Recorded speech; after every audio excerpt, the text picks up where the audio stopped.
Donc mardi 19 septembre, donc il y a eu quand même une nouvelle qui a fait bouger un peu le marché avant l'ouverture, c'est les Housing Permit.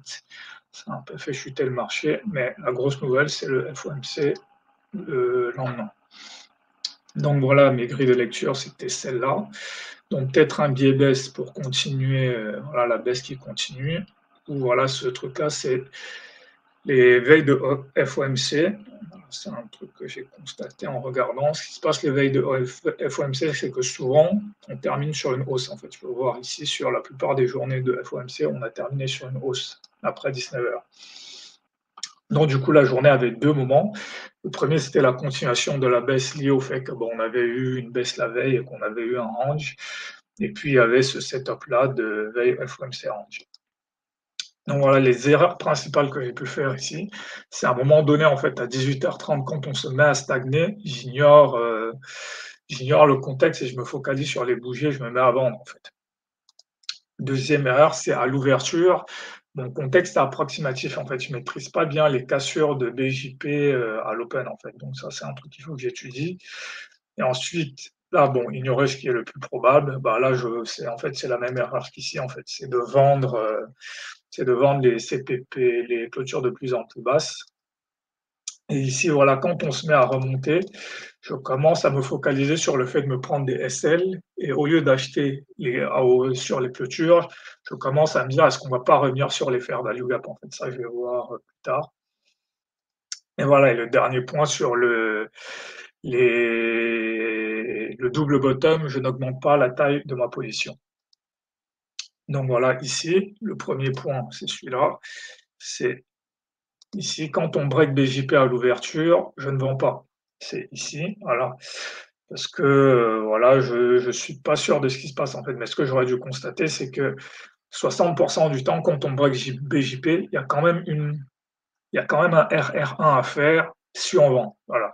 Il y a quelques cas où on se retourne directement, mais au final, le plus important, c'est d'être prêt à réagir en fonction de ce qui va se passer, en fait. Si, par exemple, ici, on a le reversal, bah, être prêt à arracher le reversal, même si j'ai vendu ici. Pareil ici, être prêt à continuer à vendre si la vente continue, en fait.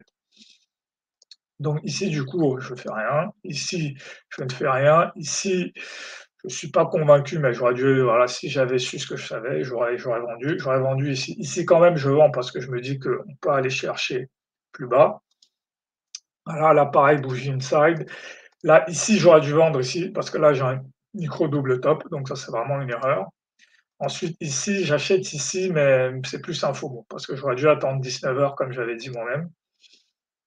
Là, ici, voilà, là, c'est la phase où j'ignore le fait que, bah, le plus probable ici, c'est que le prix va se retourner. J'essaye de poursuivre la baisse alors que là, on est en train de tester une résistance. On est en train de tester un support, donc ça aussi, c'est une erreur. Après ici, quand ça se retourne, ce qui se passe ici, c'est que je commence à me demander, est-ce qu'on ne va pas avoir un reversal ou alors on va continuer? Mais en fait, ce que je peux voir ici, c'est que quand il y a une baisse fluide, il y a quand même une stagnation, un double bottom comme ici. Il y a une probabilité pour qu'il y ait une légère hausse, qu'il y ait une probabilité pour que la hausse aussi soit fluide. Mais fondamentalement, il faut juste accepter deux choses, c'est de re-rentrer si je me prends des SL et faire des re-entry en fait. C'est juste ça qu'il faut accepter ici, de se dire bah je vais acheter ici, je vais acheter ici, et si jamais je me prends mon SL, bah, je vais rentrer parce qu'il est très probable qu'on revienne ici en fait.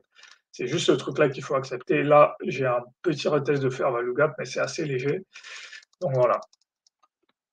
Donc cette journée, elle est pas compliquée parce que je fais un scénario et ça se déroule exactement comme ce que j'avais prévu. C'est juste qu'ici, je commence à me poser trop de questions et c'est juste ça en fait. Mais sinon, la journée est est assez simple à trader.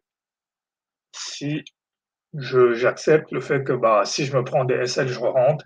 Et ici, doubler la taille de mes positions une fois que j'ai un setup où en plus tous les indices sont convergents. Le DXY est bon, même si hausse, c'est plus un range. Et voilà, ici aussi, voilà, ici quand même, il y avait potentiellement un swing trade à prendre ici.